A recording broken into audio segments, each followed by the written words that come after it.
Meaning of godmother. Godmother. Godmother. Godmother. Godmother.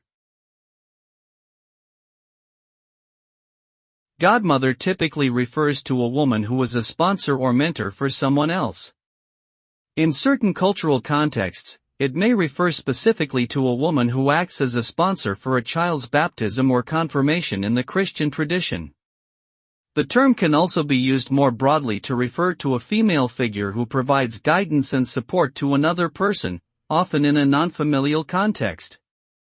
Overall, a godmother is someone who takes on a special role of responsibility and care for another person, offering guidance, support, and often a unique perspective on the challenges they may face.